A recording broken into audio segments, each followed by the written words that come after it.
Meow? Hello YouTubers and Random Doctor Who fans, it is me, Ozzy, Mono Supreme, and today we shall be taking a look back in time at the Product Enterprise 12-inch Daleks. Now, I have 3, I would ideally like to own them all, that would be very nice, but I mean, my bank account won't sustain that loss. So anyway, let's stop babbling and just get on with this review. So we'll take a look at them one by one, and we'll start off with the Imperial Dalek. Okay, so as you can see right off the bat, you know that this is very inaccurate to how the Imperial Daleks look. First of all, it has mesh around the midsection, and it also has the rivets on the slats, which is also inaccurate. The plunger is inaccurate as well, it should be more cone-shaped. The weapon's fine, I can't really knock him for that. It's got an oval instead of a hexagon, which is obviously inaccurate as well. But I feel like pointing out these inaccuracies is a little bit redundant because you guys all know. So moving up to the head, it obviously has the like the 70s style headlights instead of the Imperial ones, and the eye stalk is 70s as well, and the neck section is grilled instead of foil. But that is something that Character Options kept on theirs, which is quite annoying, but I mean, I guess it is what it is. As you can see, it's had a bit of a wear and tear. Actually, if I go over that with a rubber... Okay, it's probably worth mentioning that I just cleaned this guy up. What I did was I got a rubber, like an eraser, pencil rubber, and I just rubbed off the blue markers on the dome light, and it worked a treat. And there were also scuffs around the body. Then I gave it a hot soapy bath and scrubbed it down, and it's pretty good. Kinda wishing I had done a review like this now, but oh well. And the pupil is silver as well, something Character Options didn't get right either. I mean, iris is silver. Stupid me. At the base you can tell how dusty it is, tell how old it is, and the base is yellowed as well as some of the hemispheres. They've kind of lost the colour due to natural light as well. So yeah, overall this is a really cool looking Dalek. Despite its inaccuracies, I still think it looks pretty awesome. They use the same sculpt for all of the Daleks, it's worth pointing out, so I mean, it was a cheap way of doing it, but actually this is probably the first time that the Daleks were ever sculpted accurately, at least in terms of like the proportions and things, so I have that to be grateful for. But yeah, a bit of a funny story behind this. If you guys have ever been to the Sci-Fi collector shop in London, this was like on one of the higher shelves and it didn't have a price on it, and he took it down. It had no battery compartment and it obviously had scratches on it, and I think he felt a bit guilty for selling it for 40 quid, so he eventually came down to £15, which is an absolute steal. And the next Dalek I'm going to look at also came from the Sci-Fi collector, so let's have a look at that. So this Dalek is a Genesis Dalek. Well, I don't know, is it a Genesis Dalek, or would you say it was more of like a planet Dalek? It's probably more accurate to a planet one, but either way, it's kind of like a non-metallic gunmetal grey. It's exactly the same sculpting as the one before. The only difference is obviously being the paint job. Obviously the oval is accurate to the 70s models, so that is really awesome for this particular Dalek.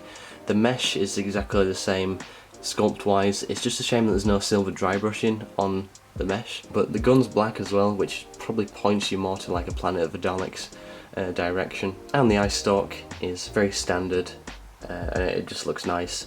And it's a great inclusion to have the Mini Cooper headlights as well. So yeah, I said that there was a bit of a story behind this one as well.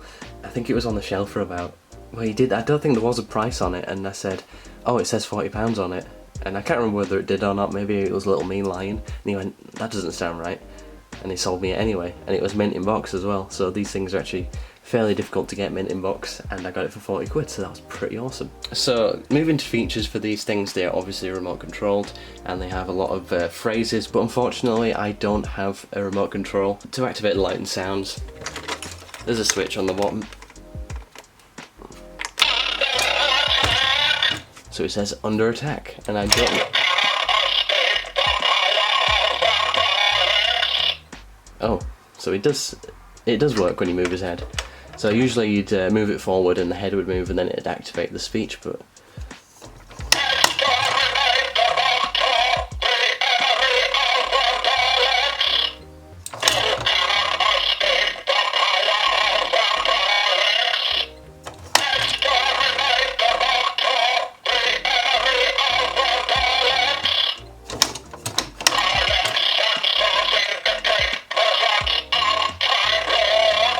Okay, that's about as much as I can get him to say. He should be saying a lot more than that. I think there's exterminate and a gun sound effect, but I'm sure you can find that somewhere on YouTube yourself. Yeah, voice-wise, it doesn't really sound like a Dalek much, does it? It just sounds like a man just shouting with a bit of a vibrato to his voice. Either way, it's a nice little novelty. So lastly we have the Supreme Boy himself. Now, right off the bat you'll notice a few differences.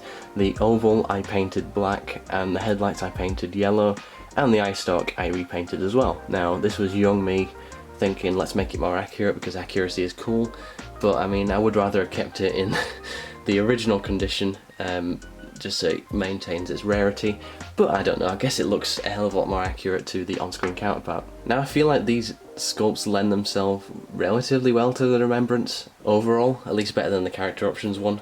The hemispheres are closer together, and overall it just makes it look like what it did on screen. So this and the Genesis Dalek are actually pretty damn good representations of what was on screen, at least for the time anyway.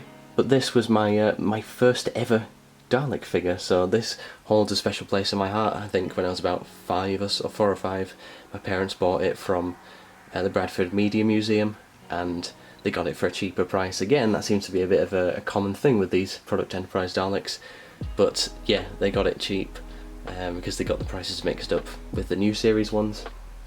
So it's really awesome. I've got this guy. I'm glad that I got it in as good condition as I do, because obviously when you're a kid you play like crazy with these toys. It's also worth pointing out that the gun itself is damaged. The prongs fell off and I had to stick some cocktail sticks back on.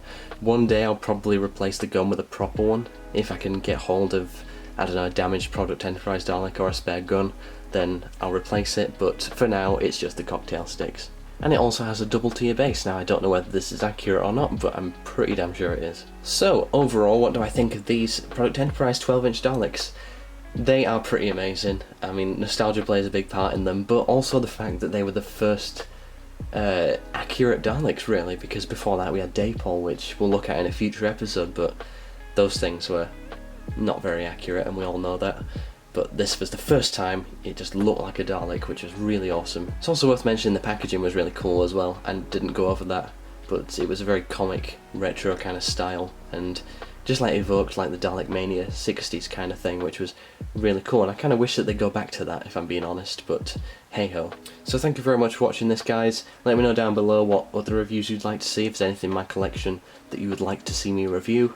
And yeah, be sure to tune in next time when we look at the 6-inch talking Product Enterprise Daleks. So, cheers guys.